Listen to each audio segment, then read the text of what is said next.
മൂലധനം എന്തിനും ആവശ്യമാണ്. നമുക്ക് സ്വാതന്ത്ര്യം വേണം, ജനാധിപത്യ ഭരണം വേണം, കൃഷിഭൂമി വേണം, തൊഴിൽ വേണം, സുഖമായ ജീവിതം വേണം. അതിനുവേണ്ടി നമുക്ക് മുടക്കാനുള്ള മൂലധനം നമ്മുടെ എല്ലാവരുടെയും ആബാലവൃദ്ധം ജനങ്ങളുടെയും ത്യാഗമാണ്. ത്യാഗം മാത്രമാണ്. കേശവ ഉണ്ണിത്താന് ദിവാൻജിയുടെ ഗവൺമെന്റ് പതിച്ചു കൊടുത്ത പുറമ്പോക്ക് ഭൂമിയിൽ 40 കുടുംബങ്ങൾ താമസമുണ്ട്. വർഷങ്ങളായി അവർ അവിടെ താമസിച്ചു വരികയാണ്. ആ ഭൂമി അവർക്ക് പതിച്ചു കിട്ടാൻ വേണ്ടി നമ്മൾ ഒറ്റക്കെട്ടായി സമരം ചെയ്യണം. സ്വാതന്ത്ര്യ സമരത്തിന്റെ ഒരു ഭാഗമാണിത്.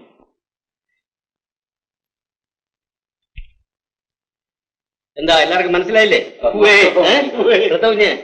അല്ലേ? അപ്പോ ബാക്കി കാര്യങ്ങൾ നമുക്ക് പിന്നീട് ആലോചിക്കാം. മമ്മൂട്ടി അവിടം വരെ ഒന്ന് ചെന്ന് ഈ പുറമ്പോക്കിൽ താമസിക്കുന്ന കൃഷിക്കാരെ വിളിച്ചു കൂട്ടി അവരോട് സംസാരിക്കണം. അപ്പൊ രവി വരുന്നില്ലേ? ഞാൻ 2-3 ദിവസം അവരുടെ വീട്ടിൽ പോയിട്ട് എനിക്കൊന്നിരുന്ന് ഉറങ്ങണം. അപ്പൊ എനിക്ക് ഉറങ്ങണ്ടേ? ഞാൻ പെണ്ണ് കിട്ടിയിട്ട് 7 ദിവസം കൂടി ആയില്ലേ? അത് നേരാ, മണവരെ കഴിയേണ്ട ദിവസമല്ലയോ? ഇവിടുത്തെ 2 ദിവസമേ ഞാൻ മണവറയിൽ കഴിഞ്ഞുള്ളൂ. അപ്പൊ താൻ പോയാലും ഇന്ന് ഉറങ്ങാനൊക്കെ മണവറയിൽ ഉറങ്ങണമാണോ ഇവിടുത്തെ കുഞ്ഞ് വലിയ കാര്യം? പിള്ളേരെ കാണുന്നതല്ലേ? ഞാൻ പോകുന്നത് എന്റെ 2 പിള്ളേരെയും കാണാൻ വേണ്ടിയാ. അവർ രണ്ടും എന്നെ കാണാ വലിയ ബഹളമാണ്. പൊയ്ക്കോ, വെറുതെ പിള്ളേരെ പോയി പറയണ്ട. അല്ലേ? അത് നേരെ.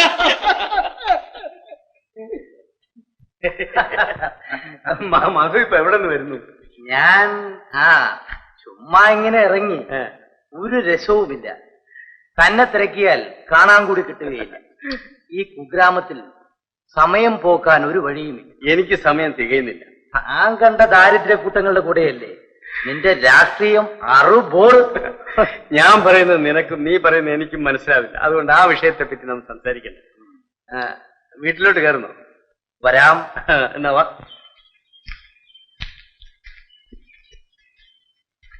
ശാരദേ, ശാരദ വാ. ശാരദേ, ശാരദേ നസിരിക്കും.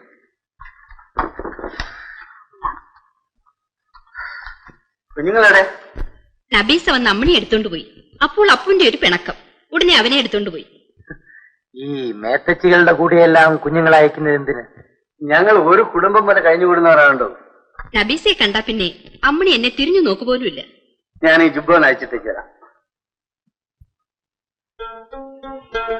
അമ്മണിക്ക് എത്ര വയസ്സായി? ശാരദയെ കണ്ടാൽ പ്രസവിച്ചതാണെന്ന് തോന്നുകയില്ല. മധുവിന്റെ കണ്ണിന്റെ തകരാറാണ്. ശാരദ എന്നെ തെറ്റിദ്ധരിച്ചു. ഏയ്, എന്തിന്? ഞാനൊരു വികാര ജീവിയാണ്. വളരെ ദുർബലമാണ് എന്റെ മനസ്സ്. ഉള്ളിൽ തോന്നുന്നത് പറഞ്ഞു പോകും. നല്ല കാര്യങ്ങൾ മാത്രം മനസ്സിൽ തോന്നിപ്പിക്കണം. അപ്പോൾ കുഴപ്പമുണ്ടാവില്ല. പോട്ടെ പോട്ടെ, എന്റെ വേദനകൾ എന്റെ ഉള്ളിൽ തന്നെ ഇരിക്കട്ടെ. ശാരിയുടെ അച്ഛനും അമ്മയ്ക്കും സുഖം തന്നെയല്ലേ? എന്നെ ശാരദ എന്ന് വിളിച്ചാൽ മതി. എന്റെ ഭർത്താവ് പോലും ഓമന പേരിട്ട് എന്നെ വിളിക്കാറില്ല. വീണ്ടും തെറ്റിദ്ധരിച്ചു. എനിക്ക് നേരായ ധാരണകളേ ഉള്ളൂ. പിന്നെ എന്റെ അച്ഛനും അമ്മയ്ക്കും സുഖം തന്നെ. ഞാൻ ഈയിടെ വീട്ടിൽ പോയിരുന്നു. നിങ്ങള് വീട്ടുകാര്യങ്ങളും പറഞ്ഞിരിക്കുകയാണ്. ശാരദ, അയാൾക്കൊരു ചായയെങ്കിലും കൊടുക്കണ്ടേ? വേണ്ട, എനിക്ക് അങ്ങോട്ടൊന്ന് ഇറങ്ങാൻ തിടുക്കമുണ്ട്. അത്ര തിടുക്കമുള്ള ആൾ എന്തിനാ അങ്ങോട്ട് വന്നത്? ചായ വേഗമിടാ. വേണ്ട, ഇനിയൊരു ദിവസം ആകാം. ഞാൻ ഇറങ്ങട്ടെ രവി? എന്നാട്ടെ, ഇറങ്ങട്ടെ. നിനക്കെന്താ ഒരു പുഞ്ചിരി? ഞാൻ ഈ മധുവിനെ പറ്റി ഓർത്തിച്ചിരിക്കുകയാണ്.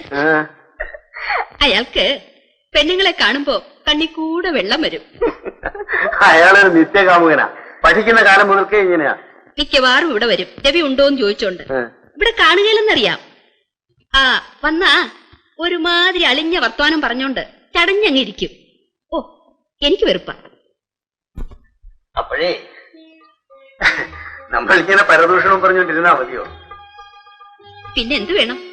അല്ല, ഞാൻ കുറെ ദിവസം കൂടെ വീട്ടിലോട് വന്നതല്ലേ. അതുകൊണ്ട് രഹസ്യം പറയാം. ഓ, ഇവിടെ അങ്ങും ആരുമില്ല. ഇവിടെ ഇരുന്ന് പറഞ്ഞാ മതി. അയ്യോ, പിള്ളേരെ പറ്റോ കണ്ടുകൊണ്ടോ വലിയ കുറച്ചില്ല. എന്നാ പിന്നെ പറയാം. കുഴപ്പമാ. അയ്യോ, അങ്ങനെ പറയല്ലേ.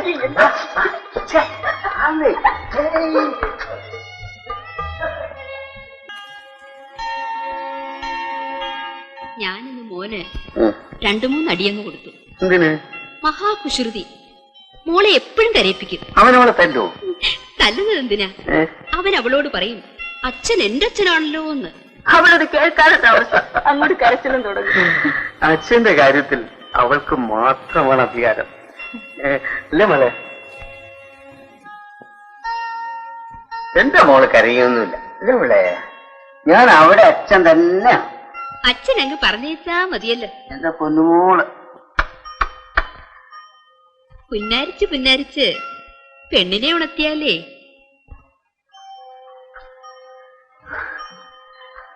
അത് ശരിയാണ്. അവൾ ഉണർന്നാൽ എല്ലാം തെറ്റി. ആരാ ആരാ? വലിയ കുഴപ്പമായി. എന്താ?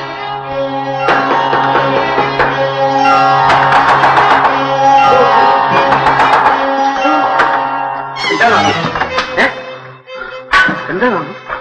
ഗുണ്ടകളും പോലീസും ചേർന്ന് നമ്മുടെ പുറമ്പോക്കിൽ താമസിച്ചിരുന്നവരുടെ വീടുകൾ കൊള്ള ചെയ്തു, കുടിലുകൾ കത്തിച്ചു.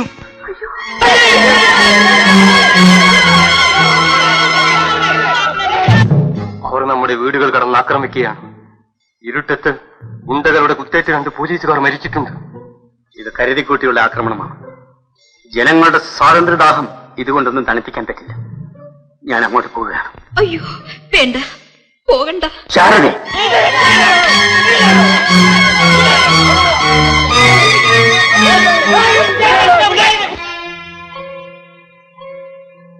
നീ എന്ത് പറഞ്ഞു?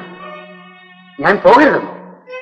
പാവപ്പെട്ട ജനങ്ങളെ ചെന്നായ്ക്കൽ വേട്ടയാടുമ്പോൾ ഞാൻ അടച്ചുമൂടി വീട്ടിനകത്തിരിക്കണമെന്ന്? അങ്ങനെയുള്ള ഒരു ഭർത്താവിനെയാണ് നീ ആശിച്ചിരുന്നതെങ്കിൽ അത് നേരത്തെ കരുതേണ്ടതായിരുന്നു. രവിയെ നീ ഇന്നാണോ അറിയുന്നത്?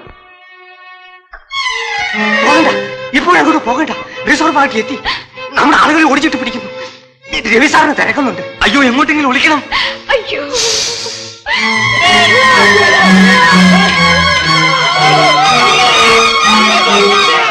പൗരജനങ്ങളെ, അക്രമികളായ കൃഷിക്കാരും തൊഴിലാളികളും രാജാവിനും രാജ്യത്തിനുമെതിരായി ആയുധമെടുത്ത് കലാപം തുടങ്ങിയിരിക്കുന്നു. ആയതിനാൽ അവരുടെ എല്ലാ സംഘടനകളെയും ഗവൺമെന്റ് നിരോധിച്ചിരിക്കുന്നു. ഈ താലൂക്ക് ഒട്ടുക്ക് നിശാനിയമം പ്രഖ്യാപിച്ചിരിക്കുന്നതിനാൽ വീടിന് പുറത്ത് ആരും തന്നെ ഇറങ്ങുവാൻ പാടില്ല. അക്രമികളുടെ നേതാക്കളായ രവി, മമ്മൂട്ടി എന്നിവരെ ജീവനോടുകൂടിയോ അല്ലാതെയോ പിടിച്ചു കൊടുക്കുന്നവർക്ക് 5000 ഉറുപ്പിക പാരിതോഷികം കൊടുക്കുന്നതാണ്. അവർക്ക് അഭയം നൽകുന്നവർ ശിക്ഷാർഹരാണ്. രക്ഷപ്പെട്ടു. ഞാൻ ഒളിവിൽ പോകാൻ തന്നെ തീരുമാനിച്ചു. തീരുത്തം കൊണ്ടല്ല, ഈ ദിവാൻ ഭരണത്തിന് ഒരു അറുതി വരുത്തണം. ശാരദേ, നീ എന്നെ ഓർത്ത് ദുഃഖിക്കണ്ട. എന്നെ ആരും പിടിക്കാൻ പോകുന്നില്ല. പക്ഷേ നീയും കുഞ്ഞുങ്ങളും പലതും സഹിക്കേണ്ടി വരും. എന്ത് കഷ്ടപ്പാടും ഞങ്ങൾ സഹിക്കാം.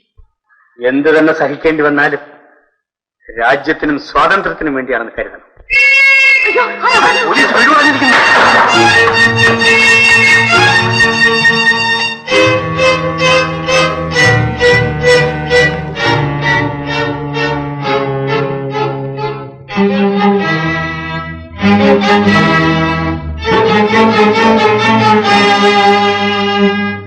രവി, അറസ്റ്റ് ചെയ്തിരിക്കുന്നു.